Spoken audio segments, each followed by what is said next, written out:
The first part of the backswing is one of the biggest challenges for a lot of players to get right. There's usually way too much manipulation, which causes issues later on in the swing. If we can get that first part of the swing right, it can make a massive difference to improving your ball striking.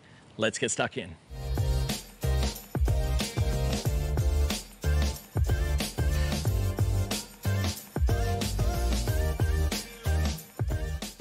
Welcome back to the channel, guys. Kerrod here on the range at Joondalup Resort, and in today's video we're going to be talking about 2 drills that you can use to improve the quality of your takeaway and ensure you're not getting too much manipulation of the club and the hands in that first very important segment of the swing. And we're going to use a stick and a bucket, very simple, easy to find exercises and drills and tools that you can use to essentially improve the quality of that backswing motion. Now, before we get stuck in, please go down below, click subscribe, click that little bell to ensure that you don't miss out any of the great content coming your way. Got lots of videos coming up. We're going to start posting 2 times a week going forward, and I'm very excited to keep this channel progressing the way it is. Also, I am available for online coaching, so if you need any personalized assistance or help with your golf swing, I am certainly here to assist.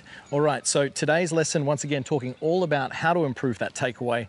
Some of the big errors that we see in this first part of the takeaway would be that the hands move too quickly around the body, the arms pull too quickly around the rotation of the chest, and this just causes a lack of sequencing and really makes it difficult to get that club back to the ball in a proficient manner from there. On top of that, we can see that the hands tend to lift, the club head then rolls. As you can see, there are many different planes and angles that the hands and the club can work on, which just means that later on in the swing, it's going to be a greater challenge to get that club consistently back to the ball. Now, why is this important? Well, if we were to simplify the golf swing itself, in the address position, if the hands are in front of the chest, and at impact, all the best players in the world, within reason, would get the hands back in front of the chest. The more that the hands and the club and everything else tends to move too far behind in sequence, well, it just makes it even more challenging to get the club back to that ball at the moment of impact. So if we're just talking purely about the hands, the more my hands swing back, at some stage, they've got to try and really accelerate to get back to the ball. So really, if we can keep those hands in front of the chest in the first part of the takeaway, it can make a massive difference to improving how consistent and repeatable that golf swing can be. So if I set up to this ball here and I make a backswing just in this first little parallel where our checkpoint is going to be for this video when the shaft is level with the ground, what we would be looking for within reason is that the hands would be in front of the chest, the shaft would be level, the club face slightly turned down.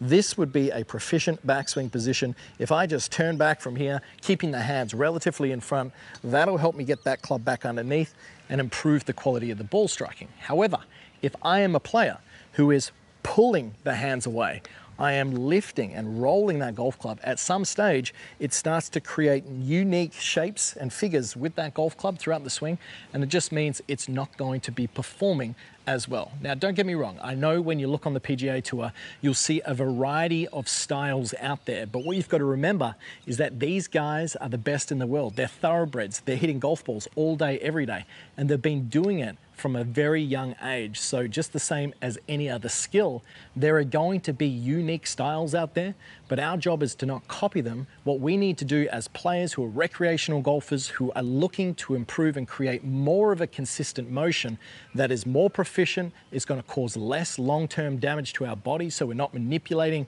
our spine and our legs and our knees and our hips too much, but also increase our efficiency. We need to have more of an orthodox motion. It's very important that we look to try and get into certain positions throughout the motion so we don't have to hit thousands of golf balls just to groove a compensation for an error if we have the option of actually moving that club into the correct position in the first place. So let's talk about drill number 1. Now, this drill, I really like this one for players who tend to get the club rolling too far on the inside. And to help you with this, what we're going to do is we're going to get an alignment stick, and you're going to place this alignment stick on the inside of your left armpit like this, and you're going to grab that alignment stick and you're going to place it on the front side of the grip, applying a little bit of pressure here. Now, the key here is when I set up to it and as I make my backswing, the pressure applied from the inside of that left armpit up against the grip in this position here will ensure that I haven't rolled that club in at all. So let's look at that again. If I am a player who tends to roll the club head in quickly, you can see the pressure immediately flicks off, the club moves behind me. If I keep everything a little bit more stable, I've got this structure and I move the club back, once again, we can see I'm back into that setup position that we acknowledged at the beginning, which was something that we would look to be in an ideal spot. So once again, if I move the club in, we're going to lose that. So that's drill number one. Great exercise that you can set up, very easy to follow. Just put it underneath the lead armpit, up against the shaft, and then from there, just make your backswings. You feel like it's all staying connected. It's going to make a massive difference. The second drill, this one here, I love this drill, this exercise here. I give it to a lot of clients. If you are a player who is pulling the arms around your body, you see the separation between the elbows. This leads to this chicken wing bunch look at the top. Usually we're going to lose our grip, and then on the way through as a result, those arms have to really accelerate back into the ball to get it back. We're going to get those elbows separating, and the chicken wing is going to ensure on the way through. It's a look that most recreational golfers are trying to avoid. This is an excellent drill to help you get started. Now, this is very challenging. A lot of the players that I teach call this the torture drill. And the main reason being is what we're going to do is we're going to place this bucket between our biceps and on our chest lightly like this. Now, very challenging the first couple of times that you do this because you want to try and squeeze the bucket. But the objective is just to have your nice long arm structure and then from there, control the takeaway. If I was a player who simply just moved the arm straight off the back, well, you can see the bucket's going to drop out. Then we know we've used too much arms, we haven't controlled it with the chest, and that is going to lead to some more inconsistency. So bucket on the chest, biceps between. We can see that when we set up here, we're just controlling that motion. I'm feeling like the right side of my rib cage is moving the club away, my arms staying long and soft, and then from there I'm in a great spot. Now, my recommendation after you've done this a couple of times is then to tee your ball up slightly. I'm not going to do that. I'm just going to place it down on the ground here. But what we're going to do is we're then going to get into that same reference point that we felt with the bucket and also that shaft, ensuring that by this stage of the swing, it's a lot of chest rotation starting that backswing, ensuring that the hands are staying relatively in front of the chest, club is parallel, the club face is slightly turned down, and then simply swing through towards your target. Let's put it into effect with the golf ball.